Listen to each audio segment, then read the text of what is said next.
Hi everyone, comic reviewer here. This time doing another episode review. And this one is on the Spongebob SquarePants episode, Sing a Song of Patrick. Now as you know, from the Spongebob DVD, SpongeBob's Pest of the West had the season 5 episode, Sing a Song of Patrick, which was pretty much an episode that aired in February the 19th, 2007, and in the UK and Dublin aired in November the 9th, 2007. Now, I know that, after the SpongeBob movie, I know some of the seasons without the involvement of the original creator did leave a lot of mixed bags with people, but the best I can say is that some of the morals still worked, and some of them were meant to have a bit of a cautionary story to it. So the premise of the episode Sing a Song of Patrick is meant to follow how, after seeing a comic book ad about, writing a song, as well as basically using $10,000, we kind of see how, Patrick wants to write this big epic song, and he thinks it's going to help be this big amazing thing. And we do kind of see how, due to SpongeBob's over-the-top encouragement, Patrick writes the song. We see how, due to it being so terrible, we kind of see how everyone gets affected by it. We kind of see how SpongeBob still tries to be supportive, despite obviously knowing that the song is just a terrible thing, and the fact that, some basically band members died while trying to record the song. And I think the whole point of the episode's message is about stopping and realizing if your work is really going to be successful, or if it's going to end up with you being mocked, ridiculed, or hitting rock bottom. Because the best way I can say about working on any kind of project is like, preparing a meal. You need to take time with it. You need to look up to what you really need to do.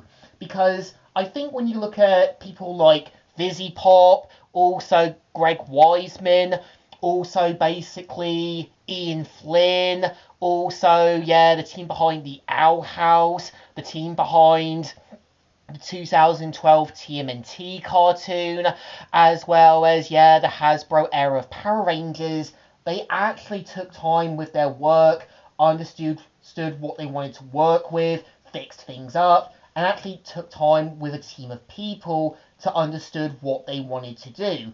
But I think when you had people like, Darren Don, when you had people like Kyle Carosa, when you also had, also basically the team behind Velma and that, they were quick to rush a project, get it done, as well as not thinking things through, and they ended up hitting rock bottom because of their errors and mistakes.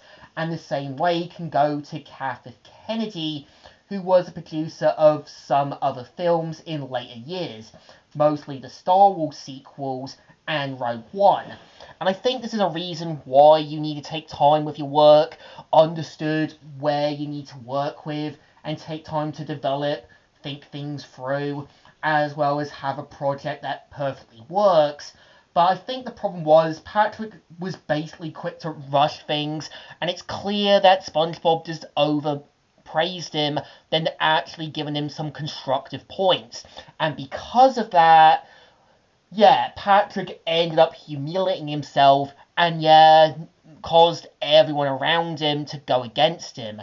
And this is a reason why you need constructive criticism, and a reason for someone to actually look at your work, see what you're doing wrong, and help you improve. But I think when people know what you're doing, or at least respect you for it, it shows that you are at least doing it properly. But if you don't have constructive points, or some people pointing out some things that you might be doing wrong, you can literally end up hitting rock bottom, or failing to see what you could do to improve yourself. Again, is the episode good? Yes. But is it perfect? Sort of. but it does a good job reminding its fans about taking time with your work, see where you went wrong, understand what people are trying to say to you, and help improve your work. And I think this is where I think, yeah, Vissy Pop also understood some of the criticisms about Millie's character, despite her being well handled in season 1 and 2. But I can see where the Halloween episode was meant to help her be not only just the voice of reason to Moxie, but the voice of reason to Blitzo. And we do get more time to see, yeah, why Blitzo helped Millie see her potential. And it shows you, yeah, writers can understand where they went wrong, help improve themselves, and they do show they do want to help basically fix themselves up and do better. So I think this episode definitely deserves a thumbs up. It's definitely good, definitely enjoyable, and definitely a good message and metaphor to how some people shouldn't overpraise you, and sometimes you need to look at your work and stopping to realise if it's really going to be successful or not. So, Comic Reviewer here, signing out.